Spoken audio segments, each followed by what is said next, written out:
Hey everyone, welcome to another review, this time on Macross Delta, episode 19. Let's get right into it. Now, this episode was mostly a info dump episode, but that's a good thing for a bunch of Macross fans, as Macross finally acknowledges past events instead of indirect references. It goes directly to referencing, the past protagonists. Not all of them, usually, it was just all the singers. So let's get right into it. Now, Mr. Epsilon, Mr. Birder, whatever his name is, basically is on the Chaos ship and on the Macross, Elysion, and he goes there and finds Mirage and Hayate trying to muster up the courage to go and visit him inside, his room, where he's hospitalized currently, and Mikumo's in a coma. Let's get into what happened to Mikumo at the end of this review. And basically, he says that he's lost and he's refilling supplies for Chaos and himself. We get into this room where essentially all the members of Akure and what remains of Delta Squad are in this room along with the Mr. Johnson, captain of the Macross Elysion. I don't know why I keep almost calling it Epsilon.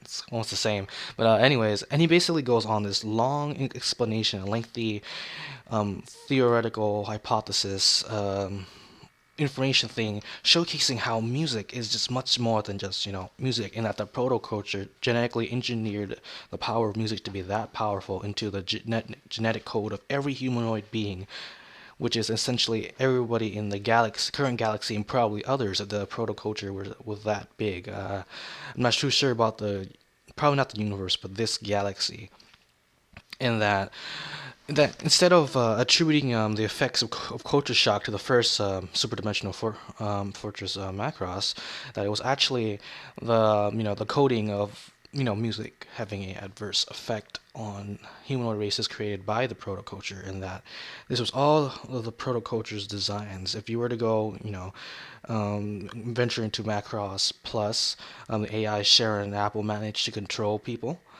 and she's an AI, a virtual AI, which basically essentially what I think would say spawned the successful Hatsune Miku and her friends and other Vocaloid or voice programs like her.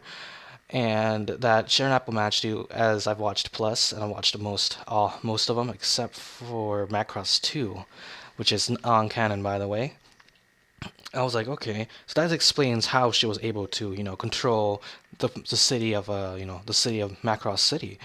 And I was like, oh, interesting, because basically humans can do that too. Humanoid creatures, that humanoid creatures. But yeah, basically we are creatures essentially.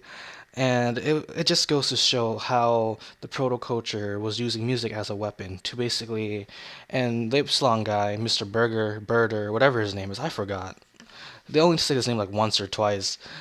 Um, and basically, the proto-culture basically encoded like a certain response to music, and that the more powerful the reaction towards the person who's singing, basically it activates a certain pre-programmed code that the proto-culture put in all the humanoid species that they created, giving them basically like a passive mind controlling effect. Basically, what the guy, Mr. Epsilon, let's just call him Mr. Epsilon for this review until I remember his name properly, goes on to say that with this type of weapon, basically there'll be no more deaths, no more collateral damage in regular wars. You could pacify an entire group, and that's kind of exactly how Macross 2 did it. I haven't watched it fully, but I know the premise of it. Basically, the Mardukes and all that had their own singers, and basically Earth singers had to go up against them, and the original Macross, um, spoiler alert, I'm going to skip up a couple seconds ahead as I say this, probably to 430.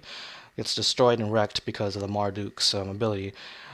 But moving on, we also get direct drops to the Macross 7 events, the Proto Devlin and then Frontiers, the Vardra incident, war with them, and basically we finally get a confirmation. People have been theory crafting, and that the Var syndrome is basically named after the Vardra, Vardra, because of how they left food bacteria when they left into another dimension. Now, people who say that the ending of Macross Frontier was confusing because they didn't directly explain where the Vardra went, they really didn't need to. You don't need to be spoon-fed everything, but that they left the galaxy. You don't need to know where they left the galaxy to, because not even humanity knows in the anime. That would be a bit weird. The narrator suddenly knew they went to this galaxy or they went to this dimension. I've seen some reviewers about Macross Frontier giving it down points because it didn't give a conclusive ending to everything, which it didn't need to, because Macross Delta just straight up just said they went to another fucking dimension. Deal with it. And they left, the fold bacteria, which seeks new hosts, and it went into the plot points of it being in the intestines of Frontier, basically, Cheryl, Gnome, and Ranka, to infecting the nuclei and essentially going to like the brain and other vital parts and giving off the superhuman abilities that it can give off, which was really surprising. And they played some original tracks. They didn't play the vocal version of Macross.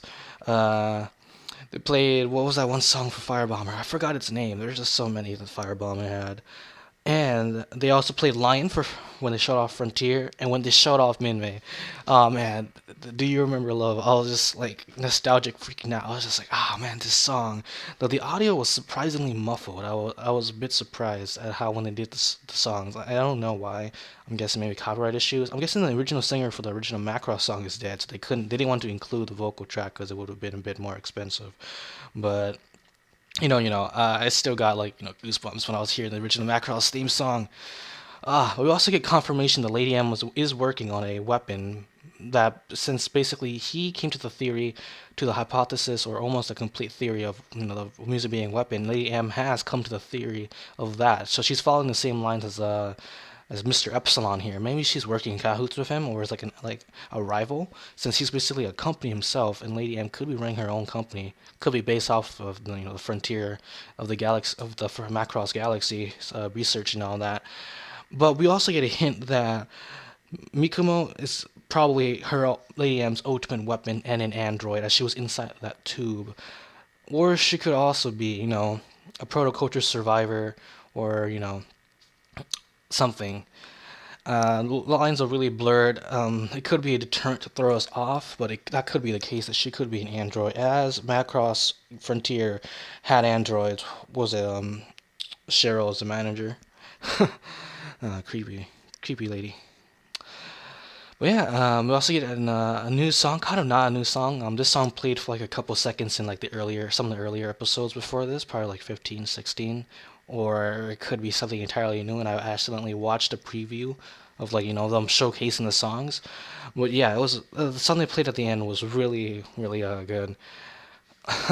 And I liked how they played it along with they reused the slides, the pictures of Sharon Apple, Minmay, Firebomber, Ranka and Cheryl, and they put Minmay at the end, which is a nice touch, considering that she was everyone looks up to her because she saved humanity and essentially ushered in like an era of peace with the Zentradi. As if they didn't have her, humanity would have lost against the Zentradi superior technology, even with the SDF-1 Macross. So yeah, this is about it for this review. Leave a like, comment, subscribe.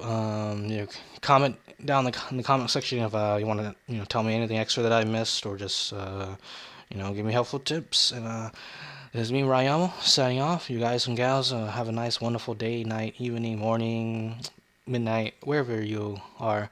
And I'll see you in the next review. I'm out. For now.